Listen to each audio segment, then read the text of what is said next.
जाहीर केला होता. संभाजीराजांची गंमत करावी म्हणून दिलेर खान संभाजीराजांना म्हणाला, शंभूराजे, आप इतने छोटे, हाथी इतना बड़ा है, इस हाथी को आप महाराष्ट्र में कैसे ले जाओगे? 9 वर्षाचा संभाजीराजा दिलेर खानाच्या डोळ्यात डोळे घालून म्हणाला, ये तो जानवर है, बैठ कर जाएंगे, नहीं आया तो खींच कर ले जाएंगे. लेकिन हमारे आवाज साहब ने आपको जो किले दिए हैं वो तो अभी महाराष्ट्र में है, आप उसे अपना कैसे ले आओगे? 9 वर्षाच्या संभाजीराजांना माहित होतं तर हा दिलेर गेल्यावर घेऊ की परत असं कोणत्याही संकटापुढे छाती काढून बोलता आलं पाहिजे.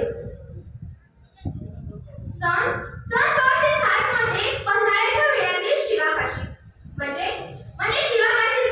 शिवानवीचा प्रसंग तर सर्वांना माहीतच असेल.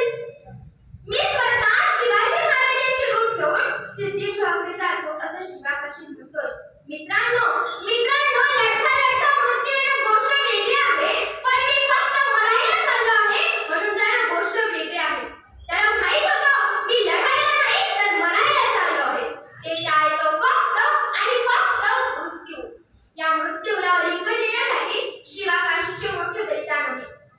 आणि गोडखिंडीमध्ये बाजीप्रभू देशपांडे 372 मावळ्यांसोबत उभे होते. तोप्या अधीनामध्ये बाजी जा सांगा मृत्यूला अशी भावना एक मावळाच व्यक्त करू शकतो. तेव्हा शिवाजी महाराज म्हणाले, ही गोडखिंड माझ्या मावळ्यांच्या रक्ताला पावनखिंड झाली. आणि कोंढाणा लढता तानाजी धारामध्ये पडला. मावळे माघारी फिराले. तेवढ्यात सुनेची म्हणाला, अरे तुमचा बाप तिथे मरून पडलाय आणि तुम्ही मागे पडताय. पत्नीचे तोंड मी केव्हाच कापून टाकले. माघारी फिरा. मावळे माघारी फिरले, लढले, भिडले आणि कोंढाणा जिंकला. एक प्रसंग महत्त्वाचा सांगते, तो म्हणजे प्रतापराव गुजरांचा.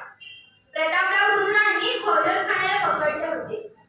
घोलवड खानाने गयावया केली म्हणून प्रतापरावांनी घोलवड खानाला सोडून दिले. प्रतापरावांनी महाराजांना खलिता केला. महाराजांचा विजय झाला. घोलवड खान आपल्या तावडीत सापडला होता. दया करू लागला. पुण्य कार्य म्हणून त्याला सोडून दिले. सगळे हत्यार सगळं साहित्य जप्त केलं. महाराज आपला विजय झाला. प्रतापरावांना वाटलं महाराज आपला खलिता वाचून आपल्याला बक्षीस देतील. महाराजांनी खलिता वाचला आणि संतापले, तुम्हाला कोणी अधिकार दिला? घोलवड खान सापाची जात आहे, ती उलटल्याशिवाय राहणार नाही.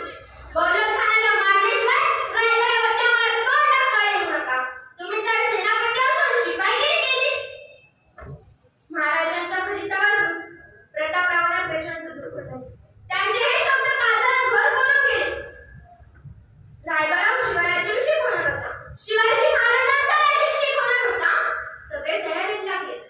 मला हजर राहता आले नाही आणि घोलवड खान पुन्हा 40,000चा फौजफाटा घेऊन स्वराज्यावर चालून येतोय ही बातमी प्रतापरावांना समजली. प्रतापरावांच्या मस्तकात आग झाली. महाराज म्हणाले होते तेच झालं. घोलवड खान ही सापाची जात आहे. त्यावेळी त्याने महाराजांची शब्द घेतले, घोलवड खानाला मारल्याशिवाय रायगडावरच्या मला तोंड टाकायला येऊ नका. होते नव्हते तेवढे सगळे मावळे घेतले. होते फक्त 7 आणि 40,000 फौजेवर तुटून पडले. लढता प्रतापराव धारातीर्थी पडले. प्रतापरावांच्या मृत्यूची बातमी महाराजांना समजली. महाराजांना प्रचंड दुःख झाले. याकरता बोललो होतो का आम्ही, हे स्वराज्य नवीन आहे, तुमचे सेनापती म्हणून काही जबाबदारी आहे की नाही? असं वेड्यासारखं मृत्यूला लिंग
आणि